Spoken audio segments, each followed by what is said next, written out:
नमस्कार दोस्तों, CA centre में मैं आपका स्वागत करता हूं। एक नया टॉपिक टू दी पॉइंट में लेकर के आया हूं। इम्पोर्टेंट है, न्यूज में होता है।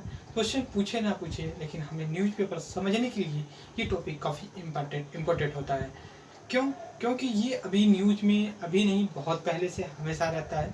यही एक मिलिट्री अलायंस है जिसको हम शॉर्ट फॉर्म में कहते हैं NATO, north Atlantic treaty organization के नाम से जानते हैं। देखिए, थोड़ा सा इसका हम बैकग्राउंड जानते हैं।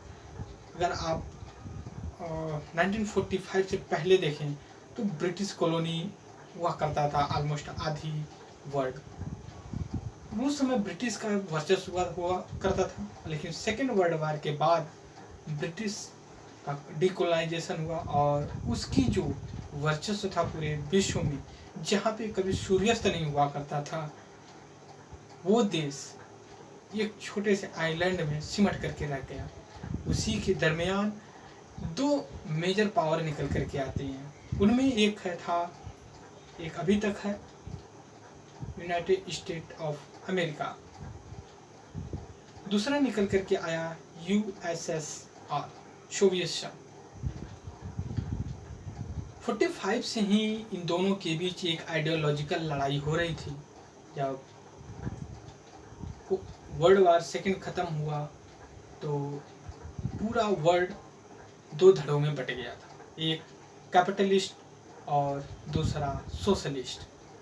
कैपिटलिस्ट को रिप्रेजेंट करने के लिए ब्रिटेन, यूएसए थे, और सोशलिस्ट को रिप्रेजेंट करने के लिए रसिया, चाइना जैसे कंट्री थे। कहीं ना कहीं कैपिटलिस्ट कंट्री को ये लगता था कि अगर हम थोड़े से ढीले पड़े तो जो सोशलिस्ट कंट्री है रसिया, उसका इन्फ्लुएंस अदर वर्ल्ड पे पड़ेगा, जिससे हमारे इकोनॉमिक बेनिफिट के लिए लाभदायक है। उन्हीं के दरमियान एक वार छिड़ा आइडियोलॉजिकल, जिसको विचारधारा के बेस पे जिसको हम कहते हैं शीत युद्ध या कोल्ड वार कहते हैं। ये कोई ओपन वार नहीं था, ये आइडियोलॉजी बेसिस पे था। मैंने जैसा बताया अभी, एक तरफ कैपिटलिस्ट थे, दूसरी तरफ सोशलिस्ट थे। सोशलिस्ट का इमरजेंस रशियन रिवॉल्यूशन जब 1917 में हुआ तभी से हो गया, और उसका इन्फ्लुएंस इंडियन नेशनल मूवमेंट पे बहुत देखने को मिला 1920 के डिकेड में। कहीं न कहीं इस सोशियो आइडियोलॉजी से हमारे जो बड़े लीडर थे इन्फ्लुएंस थे, और after independent in socialist ideology हमारी इकोनॉमिक डेवलपमेंट में देखने को मिलती है। आइए हम मुद्दे पे आते हैं। जब वर्ल्ड दो धड़ों में बटा, एक कैपिटलिस्ट जिसको रिप्रेजेंट करे थे यूनाइटेड स्टेट ऑफ अमेरिका और यूनाइटेड किंगडम जैसे ब्रिटेन, और दूसरी तरफ जो सोशलिस्ट ग्रुप था उसको रिप्रेजेंट करने के लिए सोवियत संघ था। दोनों के बीच में शीत युद्ध शुरू होता है, लगभग 4 दशकों तक चलता है, ज़्यादा इससे चलता है।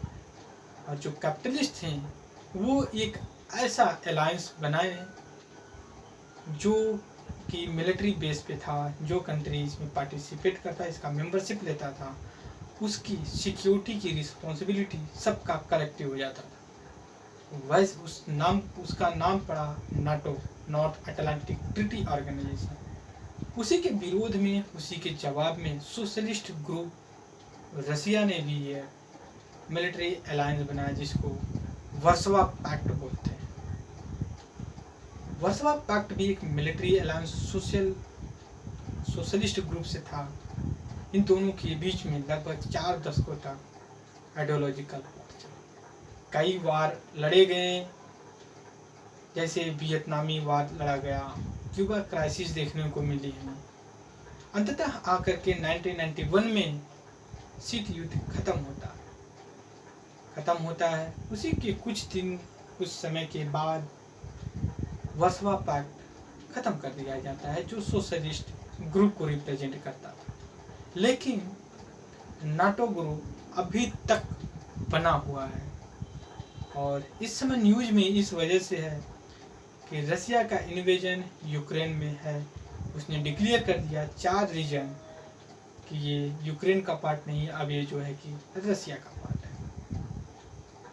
इसी के चलते यूक्रेन की कीवी, जो कैपिटल कीवी KYIV, कीवी जो या कीव बोल सकते हैं कैपिटल है, वो एक इनिशिएटिव ये शुरू कर दिया है। पहले से ही, बहुत पहले से ही ये अनुमान लगाया जा रहा था कि ये नाटो का मेंबर बनेगी, लेकिन अब जब रसिया ने डिक्लेयर कर दिया 4 रीजन रसिया का पार्ट है, तभी इसने अपने कोशिश और तेज कर दिया कि हम जल्द से जल्द नाटो का।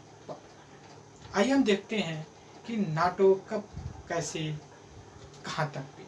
मैं देखते हैं 94 में इस्टेब्लिश किया मिलिट्री अलायंस है, हेडक्वार्टर ब्रुसेल्स बेल्जियम में है, मेंबर 30। इतना ही इम्पोर्टेंट है, जितना मैंने लेक्चर दिया ओरली वही हमारे लिए सहयोगी होगा और हेल्प करेगा न्यूज़पेपर पढ़ने के लिए कि नाटो है, नाटो में यूक्रेन शामिल होना चाहता है तो क्या रीजन है, ये सारी चीज़ें। सो इस वीडियो में बस इतना ही। Thank you discussion.